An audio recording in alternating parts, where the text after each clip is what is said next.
So now, since we've shown you all the bad stuff we have, now we're going to show you a piece that is the epitome of condition. It's absolutely one of the finest pieces of painted furniture we have ever had. And the guy who wrote the recent book on painted furniture said if you had had that 6 months ago, it would be on the cover of my book. It's almost as good as it can be. And this is a stand that came from Maine. It is a sewing table. We'll open the drawer in a second to show you the inside. But this was all painted freehand, the top.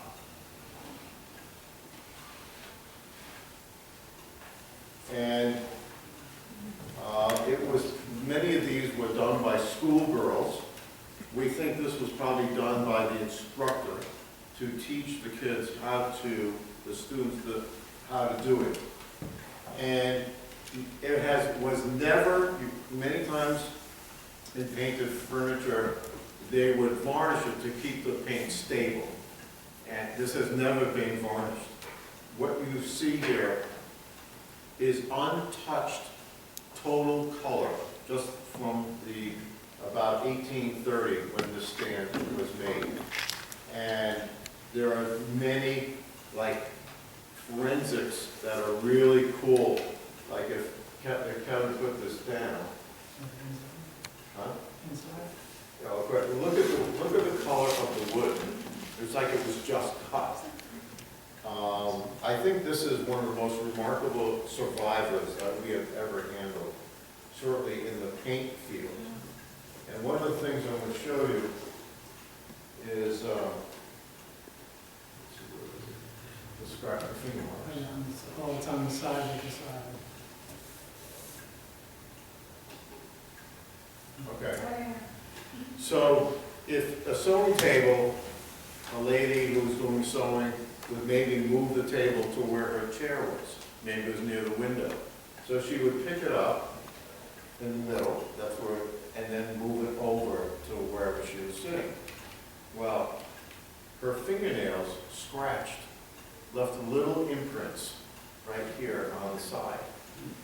And also the really cool thing is that we know she was a righty, because there's more scratches right here on the right side than there is on the left side. These are all things that, when we study a piece and decide whether this is real or not, most fakers would never think of that. It's just something beyond the realm of what a faker would think about.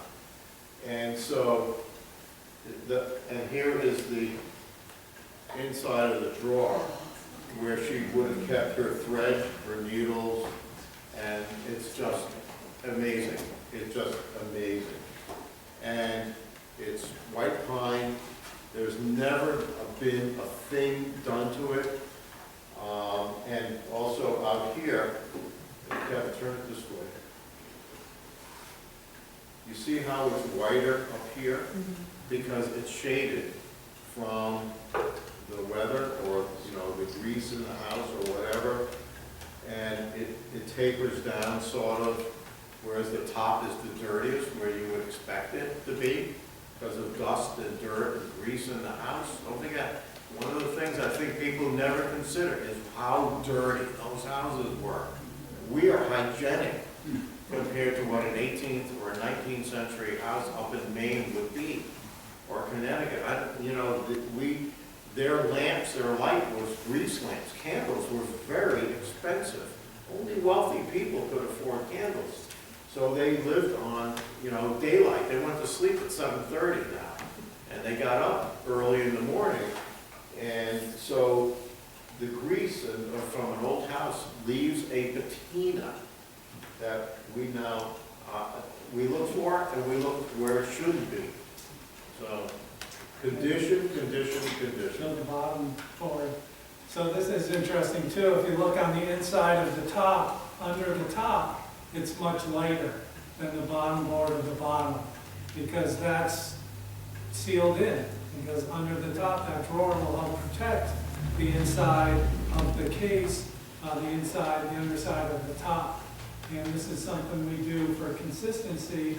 When you slide that drawer in, How come there's no block on the bottom on the left side? Fell off. one block Oh, column. fell off. Yeah, So it was never nailed, all it was glue. yeah, And because expansion and contraction of the wood, the glue, which was high glue, which is really amazing stuff, just gave way.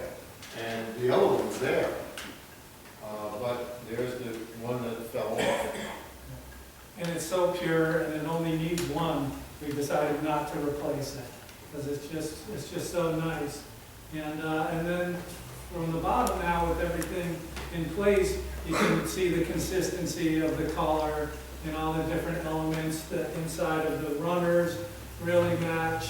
And so even though that lightness on the inside of the top is significant, you can see why it's that way, and it all makes sense.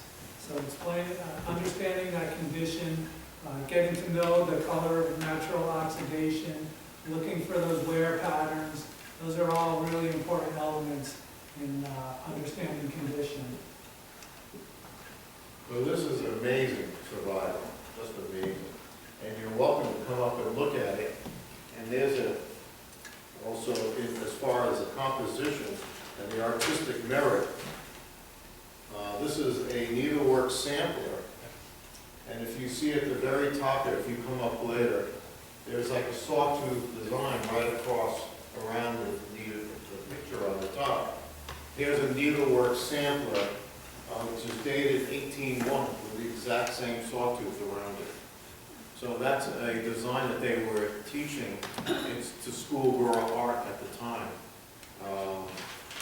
And this is a very famous book by Betty Ring, who was probably the top expert in the country on needlework at the time. And so that's really, I mean, these are the kind of things that add to the value.